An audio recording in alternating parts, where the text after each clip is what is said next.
Donnie and Dolly, the team is supported by ableauctions.ca. Closing your business? We can help.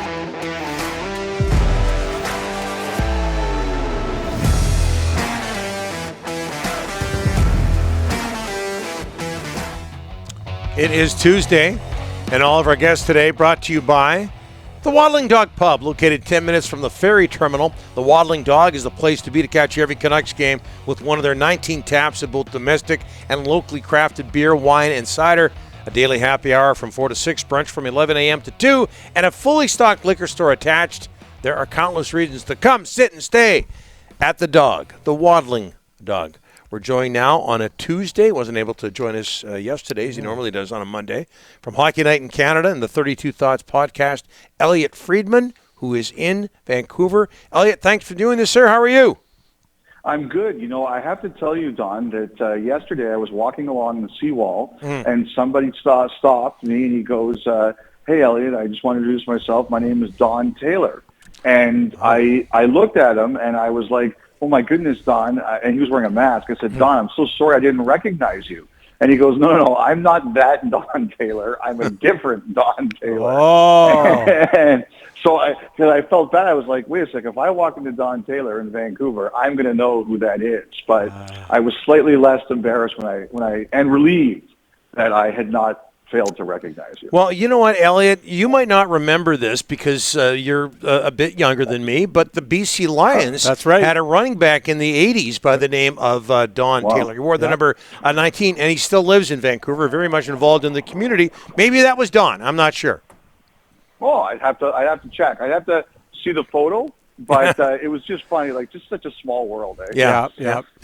Elliotte, what are the reasons, or what is the reason for your visit to Vancouver?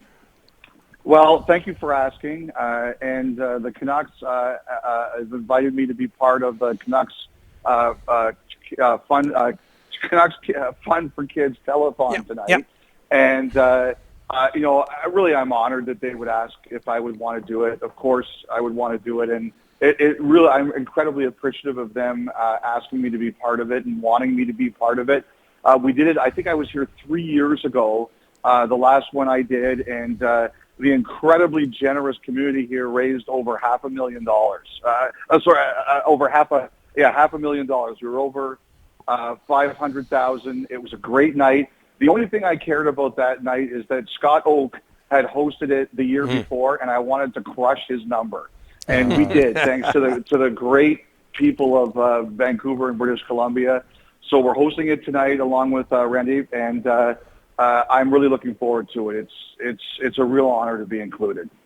Hey, Elliotte, we were talking about a tough turn. We're going to take it here. We were talking about this a little bit earlier, but the Canucks have won 3 straight. Playoff hopes still there, flickering, but still there. But they've won those 3 games without Brock Boeser. He will be an RFA with a $7.5 million qualifying offer. Any idea what's in his future? Well, I think that there was a lot of this around the deadline. We're kind of looking into it.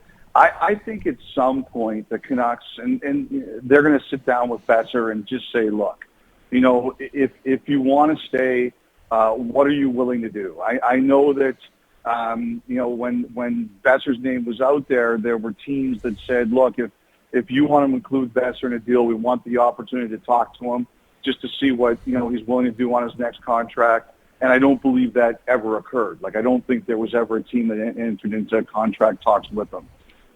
So that's what I think the immediate future is going to be is, just at some point, whether it's probably after the season, they'll sit down with him. They'll talk to him about, what the next contract is willing to look at. I think the other thing too is that, I'm sure that Boeser is tired of hearing his name and all of these rumors. And to me, it's probably not only just about the contract it's probably also about, what is the franchise's vision for him? Mm-hmm. There's very few untouchable players in this league. People get talked about in trade rumors all the time, but I think, sometimes you get tired of it. And I think Boeser is probably that. And I bet you it's going to be 2 conversations, one about what his next deal is going to look like and one about the vision that the franchise has for him. Elliotte, can you give us any update on the Bruce Boudreau story? You had something on Hockey Night in Canada a couple of weeks ago. Any more clarity on his future? Not right now, Rick. As a matter of fact, a lot of the people I've spoken to about it have gone dark. They're in the witness protection program because I understand it.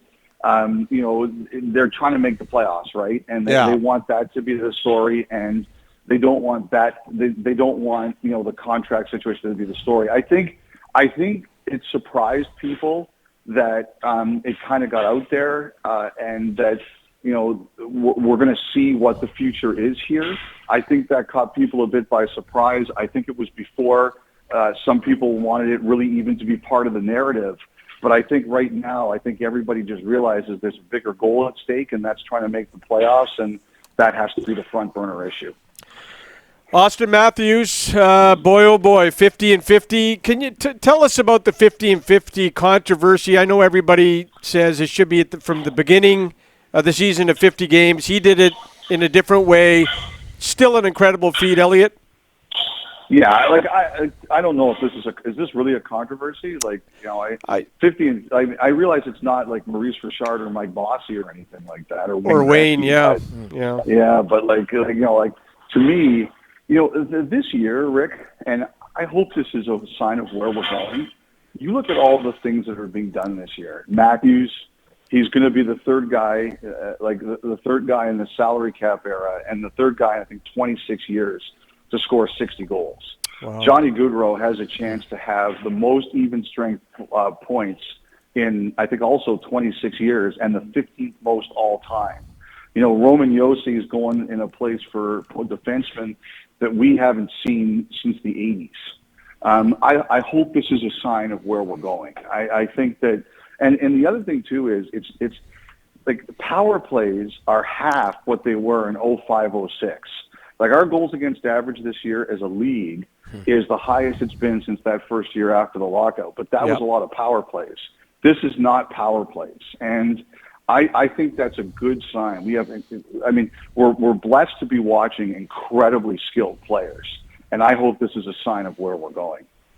4 games for Jenny Malkin. Does that sound right, Elliotte? Yeah, I'd forgotten he had a history. Matthews got 2 for the cross-check against Buffalo, and he had no history. Malkin can be mean. He's got an edge to him, guys. There's no question about it. That was a blatant, one of the things I've always learned about cross-checks in this league is you have to see if it's a ride-up, meaning does someone get the back or the shoulders or the arm first and rides up to the head or neck? Yeah. That wasn't a ride-up, and neither was Matthews. So I've forgotten about the previous suspension. When I saw the video and was reminded of that, I wasn't surprised it was 4 games. That was a bad one, and Pittsburgh's lucky they're not clinging to a playoff berth because they only have 8 games left. That's a big suspension. Elliotte, Oilers at Minnesota tonight. Edmonton 6-0-1 in its last 7. A solid second place in the Pacific. Did you see this success coming? The obvious answer is yes with McDavid and Draisaitl, but that always hasn't been the case with the Oilers. Did you see this success coming?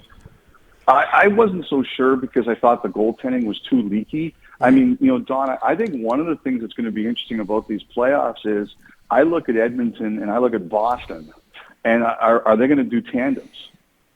We are used to seeing teams go to be successful in the playoffs with one guy starting and one guy backing up.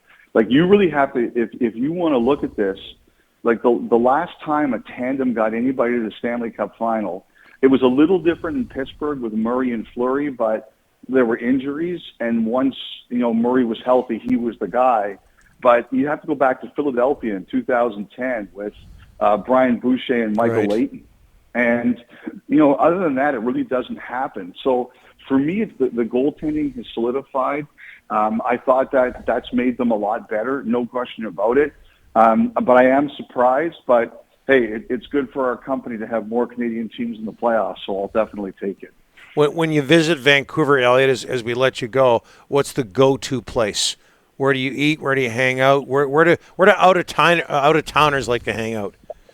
Well, the hotel I stay at is right near Cardero's, and the Hockey Night in Canada people over the years have been very particular to that place.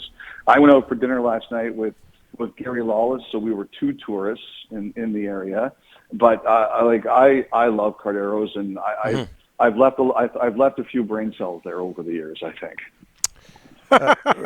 Note to Ryan Cardero's, get the salespeople on it. Thanks for this, Elliotte. We appreciate it. Nice to have you in our city. All right, guys. Great to be here. Thanks a lot.